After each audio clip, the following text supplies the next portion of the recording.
J'étais juste un garçon. Gaza, c'était l'école, les rires, les rêves. Puis maman est partie, puis les bombes, puis ma sœur, mon père. Tout s'est effondré. J'étais seul. Un inconnu m'a sorti des ruines. Abbas, un ermite, un boxeur oublié. Il m'a offert le silence, le sable, les cicatrices. Il m'a appris que boxer, c'était résister. Mais maintenant, il faut que je vive, que je rejoigne le monde, même s'il est noir, même s'il est cassé. C'est là que commence le camp des ombres. J'ai suivi Abbas pendant 2 jours, à travers des terres brûlées. Il m'a dit qu'on allait là où la lumière ne veut plus entrer. Je pensais comprendre, mais j'étais loin du compte. Au bout de la route, un camp, pas un abri, un enfer organisé.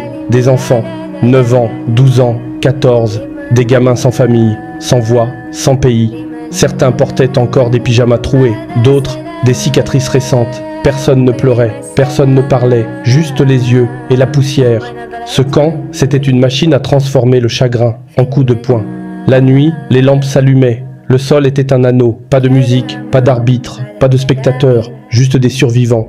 On boxait pour de l'eau, pour du pain, pour la reconnaissance, ou juste pour sentir qu'on est vivant. On m'a dit, tu veux exister ici, mets les gants, gagne ton nom. J'ai regardé mes poings et j'ai compris. Ici, le cœur n'est rien sans les poings. Mon premier combat, je l'ai perdu, pas sur le ring, mais dans ma tête. Je boxais contre mon passé, j'étais pas encore prêt. Mais le deuxième, j'ai frappé comme si chaque coup me ramenait ma sœur, comme si chaque esquive me rapprochait de mon père. Et ce soir-là, les autres ont levé le poing vers moi, pas en colère, en respect. On m'a appelé par mon prénom, pour la première fois depuis longtemps, Fares.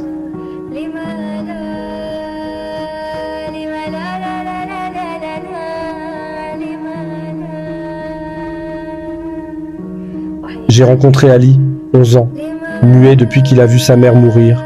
Mohamed, 14 ans, brûlé au bras. Il boxe une seule main. Sameh, 16 ans, un regard qui fait peur, mais une tendresse dans les gestes. Ces enfants-là m'ont appris une chose. On n'est pas obligé d'avoir une maison pour avoir une famille. On s'entraînait, on saignait, on partageait le peu. Dans l'ombre, on brillait quand même. À Gaza, plus de la moitié de la population a moins de 18 ans. Mais à cause du blocus, des bombardements et de l'effondrement des structures civiles, ces enfants vivent sans école, sans hôpital, sans futur. Israël accuse souvent les Palestiniens de cacher des combattants dans les hôpitaux, les écoles. Alors ils frappent. Et chaque frappe tue plus qu'un mur. Elle détruit l'avenir. C'est pour ça qu'on se bat. Pas contre un peuple, contre l'oubli, contre l'effacement. J'ai pas choisi ce camp. Mais j'y ai trouvé des frères, des âmes comme moi, fêlées, mais pas cassées. Je me suis juré que si un jour je sortais d'ici, je porterais leur nom, je porterais Gaza sur mes poings, et je monterais sur un ring pour ceux qu'on ne voit jamais. Dans le prochain épisode, une rencontre inattendue, une photo froissée, un nom qu'on croyait perdu, et la sensation que mon père n'est peut-être pas si loin. Tu suis cette histoire depuis le début? Continue, abonne-toi, commente, partage. Chaque geste de toi fait vivre un peu plus ceux qu'on a effacés.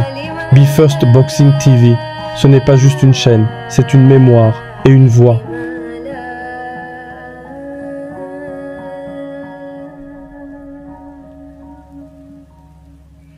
Lima